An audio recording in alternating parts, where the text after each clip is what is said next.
Hey guys, Micah from Black Bear Custom Kydex. So I am shooting another one of the series of the videos of the series for the sheaths that I made for Tim from Everyday Tactical Vids. I apologize, I'm just sort of way out of it tonight. I'm super tired. I've been up for a lot of hours now, so I'm going to say some really dumb things, and you're just going to have to bear with me for it, alright? Alright, so here we go. We've got the sheath for the two Moras that he gave me, or two of the Moras rather. So we have the large one is the Garberg and the small one is the Eldris. So let's talk through this. We've got mossy oak elements battleship gray for the main sheath and blood red for the attachments. So originally we had done the piggyback and the attachments in police blue carbon fiber, but after showing him some pictures of it in correspondence, he'd said, I think red would actually catch people's eye a little bit better, and so we decided to switch that out and go with red. So he asked for the Garberg and Eldris to be piggybacked, put a Firesteel on it as well, and he also put a compass in the box of attachments that he gave me, and asked me if I could put it on something. So I've got that on the back here as well.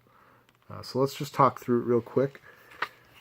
Alright, so the Garberg is a really nice draw. Good Kydex click. It's a little bit muffled because these handles are some type of rubber. They're pretty rugged. They're very durable and very rigid, but it's still rubber. It's got more give to it than say G10 or micarta. So the click is a little bit muted, but the retention on it is great. Really pleased with how this one came out.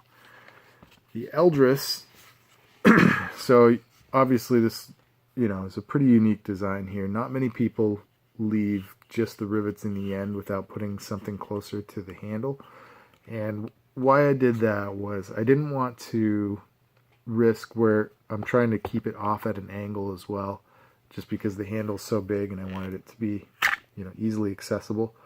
So I thought maybe if I just start with putting the eyelets in the end, and if I need to create more retention, I'll add one more up here, but I don't think it really needs it. The only difference between having it and not having it is that without it, there is just the tiniest amount of play in the knife if you force it. That said, it's tight enough that it's not going anywhere, it's not wiggling, it's definitely not rattling around, so it's not really a necessary feature, I feel. And it leaves this design looking, if nothing else, pretty unique. So I wanted to just stick with that and kind of keep that as a little bit of a BBCK signature. So, alright, going to the Firesteel. This is not necessarily the Firesteel that's going to stay on it. I know it's mismatched here. This is like a shiny olive drab green, but the reason why we went with this was just because it is such a standard size, and it was just in the box of attachments that Tim gave me. So so here we go. It draws a little bit snug right now, but obviously the more you use it, the more it's going to reduce the size, and the more dependent on the shot cord that will be. So the shot cord fits on there nicely. And lastly, we've got the compass. So this part of it was actually pretty cool, pretty unique.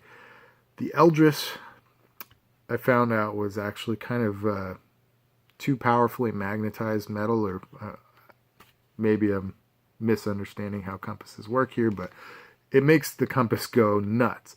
So I decided that the compass should be removable so that you can take it off and just take an accurate reading away from the knives. The Chicago screws also mess with the true north a little bit, or magnetic north, enough that it just makes me feel a little bit better. Aesthetically it looks cool, but practically it's not really a functional piece of equipment if you can't get an accurate reading with your compass.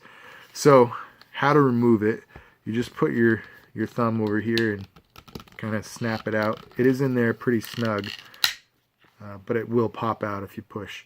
And the reason I made it so snug was it's on the body side of the sheath, and I just did not want a chance having it brush against your leg and have it pop out. So really do have to intentionally remove it.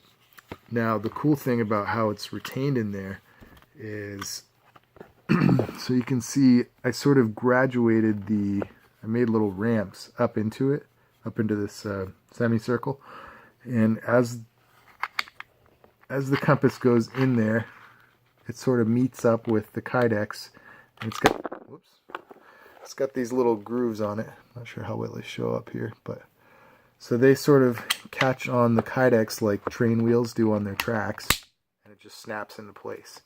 So it's really solid in there, not going anywhere, and I think it looks pretty cool.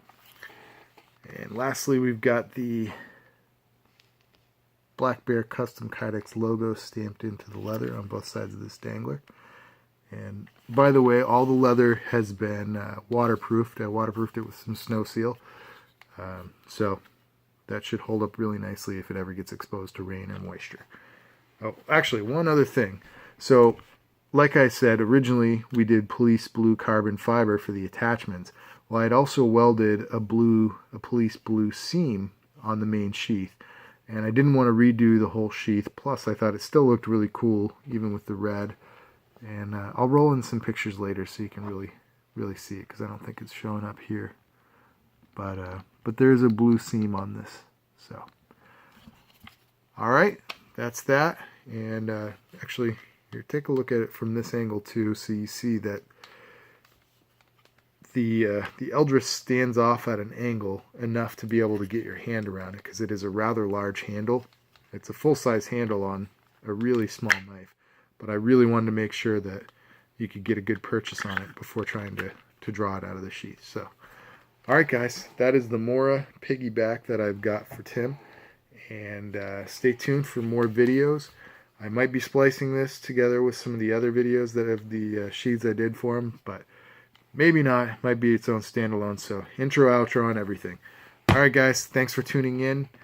Check out Tim from Everyday Tactical Vids. Check him out on YouTube, Tumblr, Twitter, Pinterest, Instagram. He's on it all. And he's got amazing gear reviews. Super great guy. Like, comment, share, subscribe, and support this channel. Alright guys, thanks for tuning in, and I'll be back with more videos soon. God bless.